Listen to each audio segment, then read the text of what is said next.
Hello everyone! Welcome back to this game! When we last left off, we were reunited with Shalom, Aralum, and Elilum here in the final dungeon. That just leaves our target, Raylum, who is holding Princess Elandra hostage. And we've got a bit of a trek to reach them.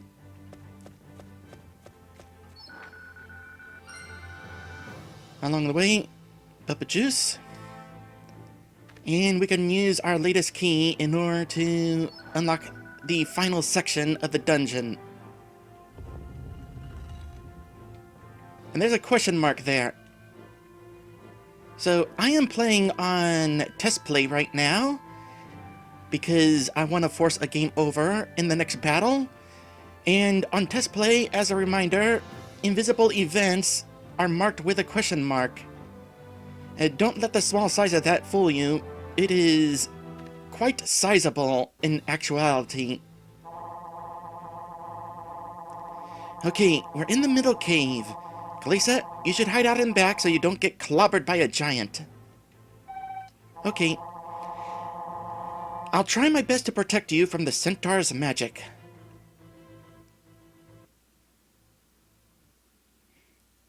Yeah, how do you expect to do that? As we have already established, enemies target whoever they're strongest against, and if they can cast magic, they're always going to target that person. Almost always. Alright, well, let's go ahead and put Fibs up front here, and Jareth, you're done. And let's actually put Fibs in front. The nice thing about playing in test play is I don't have to worry about Fibs' otherwise slow speed. Alright, give me a moment here. I'm going to go ahead and rearrange my equipment for this setup. So now Kalisa has the item that boosts her magic defense, since the magical enemies will be attacking her. Fibs, being in the front row, is going to have the defense, and Jareth is going to have some extra magic attack. Alright, let's do this.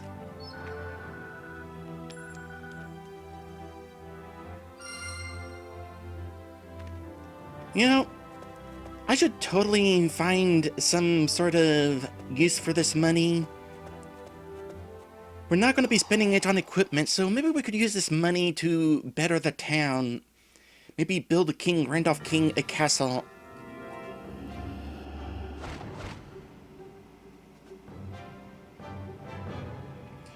Alright, so here in test play, I'm going to go ahead and force a game over by pressing the start button, and we have a few debug options.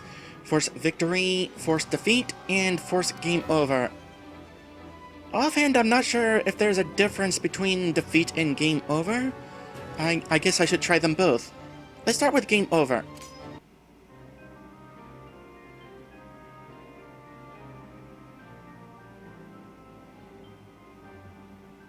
It's kind of funny just seeing this game over with the sad music, and everyone's just standing there idly at full health.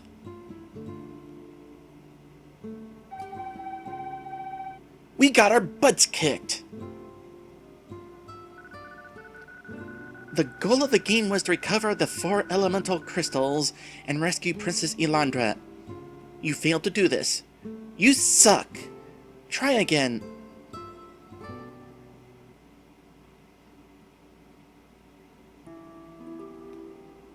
Thurlum, you were supposed to come rescue us. Alright, let me load state and try out the defeat.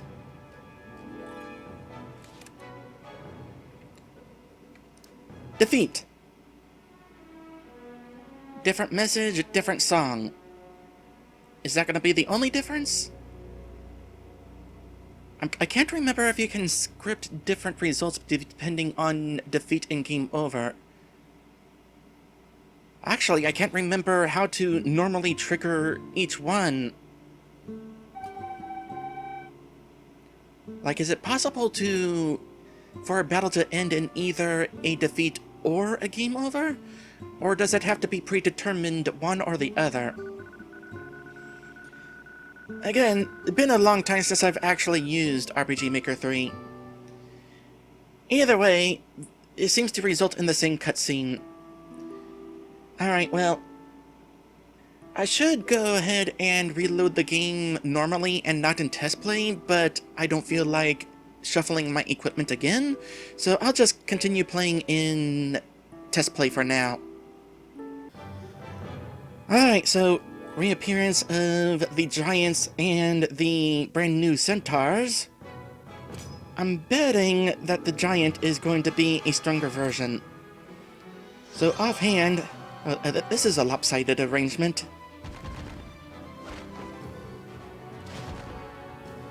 Good job, Jareth. What was I about to say? Yeah, probably a stronger version of the giant. So, definitely a good idea to still do the buffs. Alright. Both wind enemies. Galisa's not going to cause very much damage. She doesn't really have much choice. Just go ahead and attack the thing that's attacking you. It's Archer versus Archer. And one of them has an extra pair of legs. That's gotta be fun. I've actually briefly considered being a pig centaur.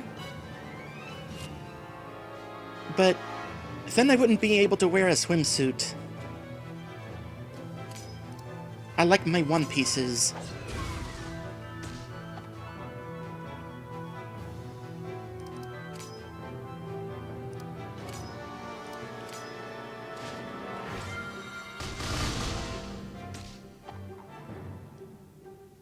Well, I'll tell you what, with this arrangement, that giant has to take a couple extra steps in order to reach Fibs. Not that that actually affects anything. Oh, actually, hold on a sec. Let's use Flash on Fibs. Both of those enemies are weak to fire, so that'll take them down even quicker.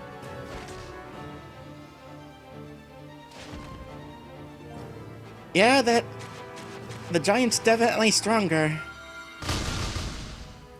Even with the defensive accessory, Fibs took a bit of extra damage there. Compared to what Jareth was taking.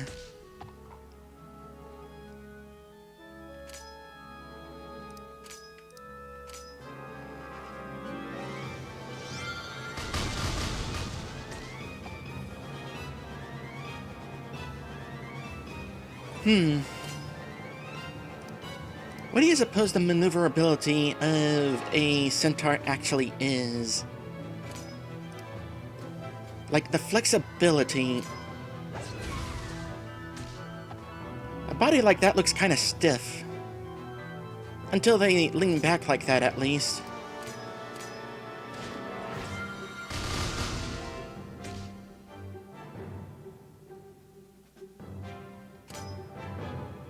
Like, are they able to brush their own tails?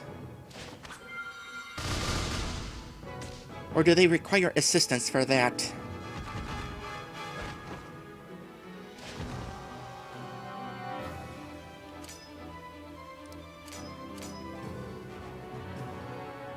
Okay, so a couple more hits, and this fight should be over. Who's gonna get the final blow, Kristana or Fibs?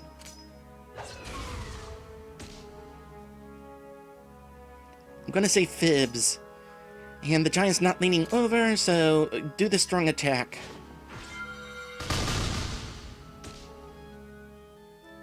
There. Now it's really leaning over. And while it's there, it can brush the centaur's tail.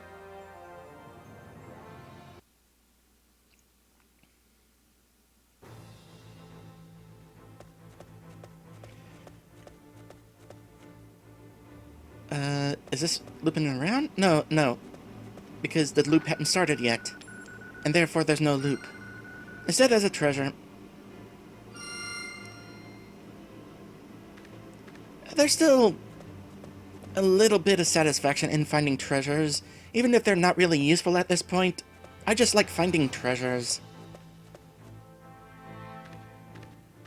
Is that another encounter, or is this a story? It's an encounter. Oh, I forgot to heal Glisa. Uh-oh. Well, on the bright side, squid. But the squid might still attack Glisa since she's got pretty low HP. It might figure on taking her out quickly because of that.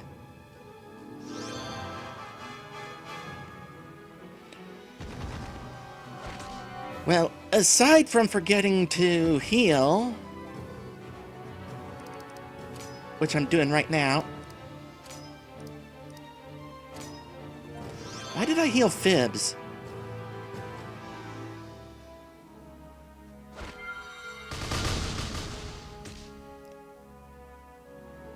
You know what? Never mind. I'm glad I healed Fibs.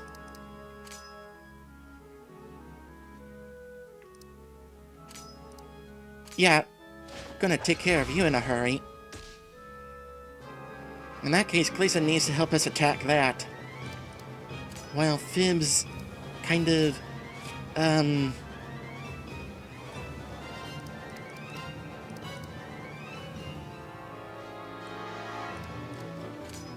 let's go ahead and buff your defense, actually.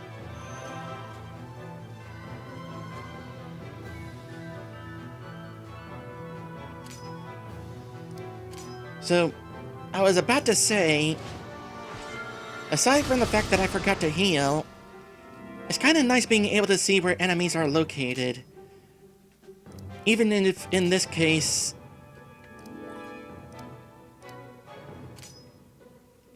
the,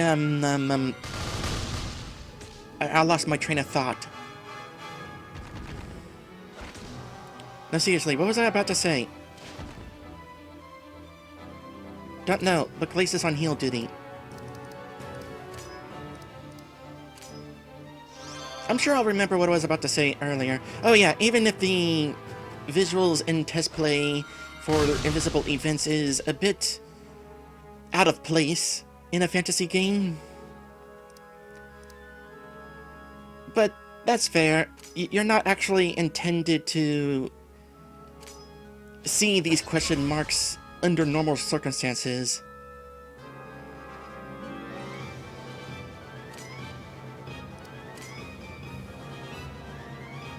I also didn't heal my MP.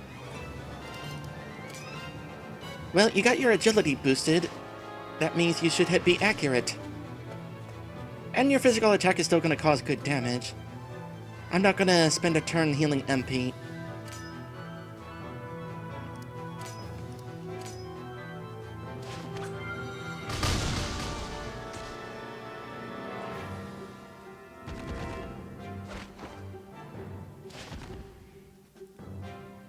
And if we can quickly take out the Kraken now...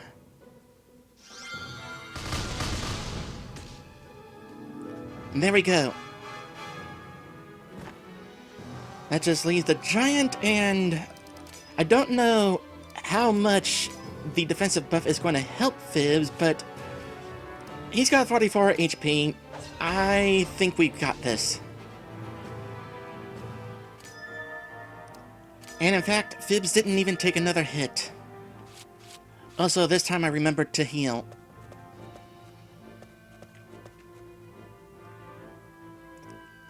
So who do you think these tables and chairs are for? It can't be for the dragons. I can't imagine that they'd be able to sit on those little stools very easily. Well, then again, maybe they just don't make stools for dragons. So they'll take what they can get. That'd be a pretty funny scene, though. A couple of big dragons sitting on the chairs.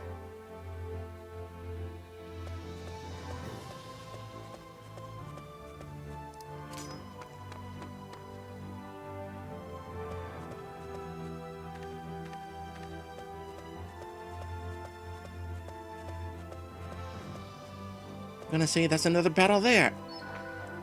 Yeah, it's definitely kind of nice being able to see these things coming.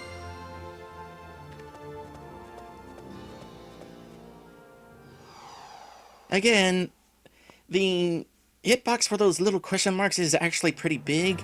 I would not have been able to walk past it. That's a new enemy. In fact, we got a new arrangement here. Now we got the Krakens in the front row. Oh, what does this mean for us? The Siren is Earth Elemental. The Kraken is Water Elemental. It's not going to be using physical attacks. It's going to use magic. Against Fibs, of course. So, I think we're past the point where we're fighting the boss-likes from the previous 3 dungeons, and now we have reached the section of the dungeon where we were told mages were sitting around. I don't know what the Siren does. Let's focus on the Kraken. Since it's not going to use physical attacks, I'm not going to bother increasing agility.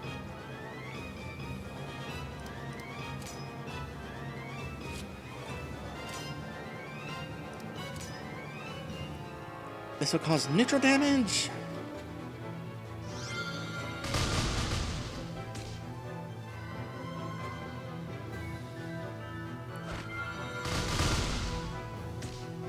And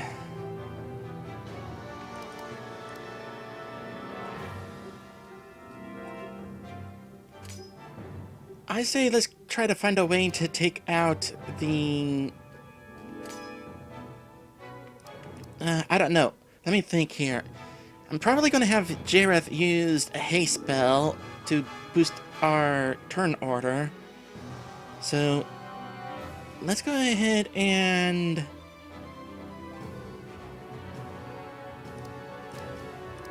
buff Glace's magic attack.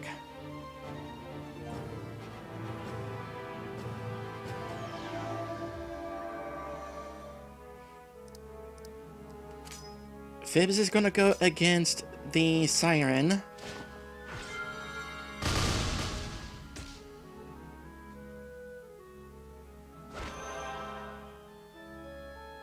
Oh, that's not good.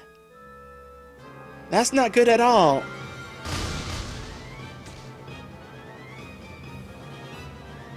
Let's get that haste in.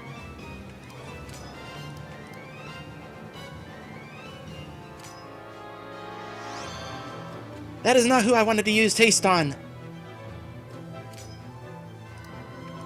I don't know why I keep gravitating towards Fibs. Probably because he's like in the front row and he's red. He's like a bright target.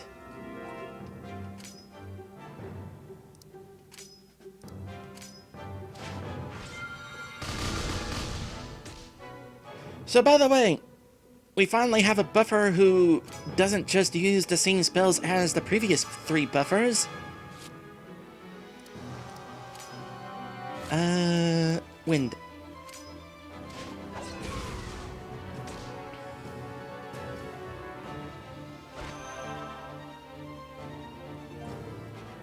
Like a haste spell?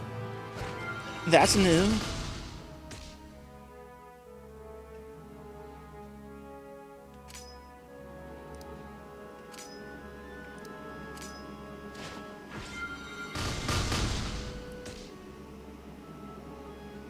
Okay,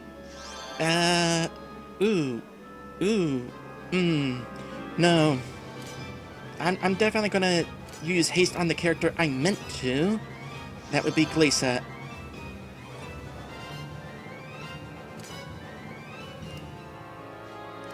So, first heal Fibs. The party arrangement would not have mattered in this case, by the way. Since Fibs seems to be... well, Fibs is weak against that. Fibs is gonna be the one taking the most damage regardless.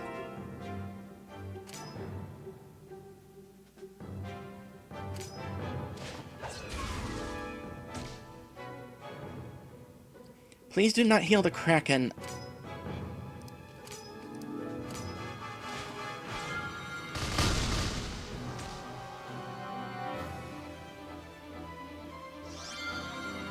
That's MP recovery.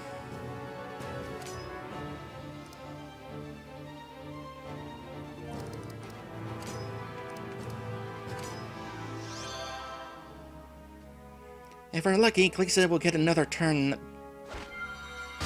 quickly. Not quick enough, apparently. Oh, that's right, because the Kraken is hasted. Oh, gosh. Then it's a good thing that I got Glisa hasted. Alright, time for you to get in there. Please take that thing out. Thank you. Alright, that thing in the back should not be difficult. In fact, I don't think I need to heal anymore. If it's anything like the other buffers, it probably doesn't have any attack.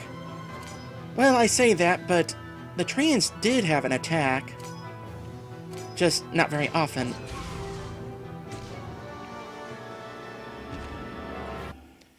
Whew. Alright, a couple of mistakes in that fight did not help.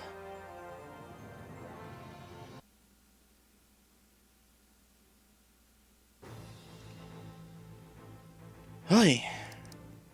Alright, I need to rethink my battle plan. Give me a few minutes. Okay, so Kristana I have given the Wave Ring to buff her magic, which will help with her level 1 spells. But also, this Wave Ring buffs her strength a couple of points, and considering she's got the level 1 spells, but also her most powerful weapon, I want to find out if her weapon is actually better than her spells. Glisa I have given the Cascading Ring to buff her magic. I would buff her magic defense, but I've given both of the magic defense items to Fibs and Jareth, because they are going to be potentially using a couple turns using buffs, and therefore it would be a waste to give a magic attack buff item.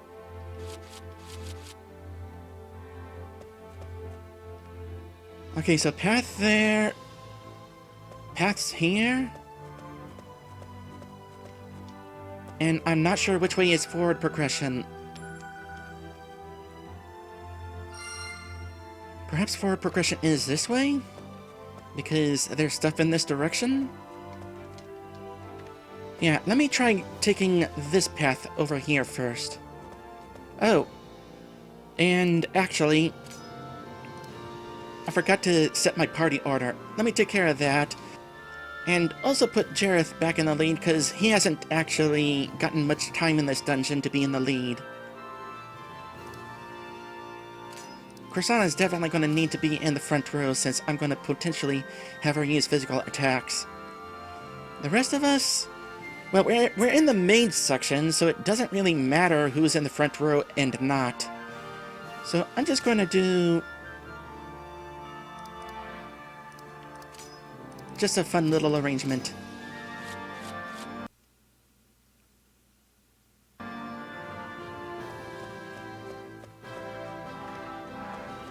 Oh! It turns out this was just a side path.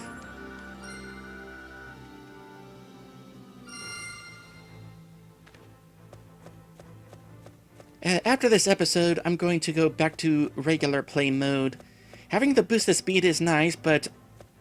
well, we're not necessarily intended to be playing in test play.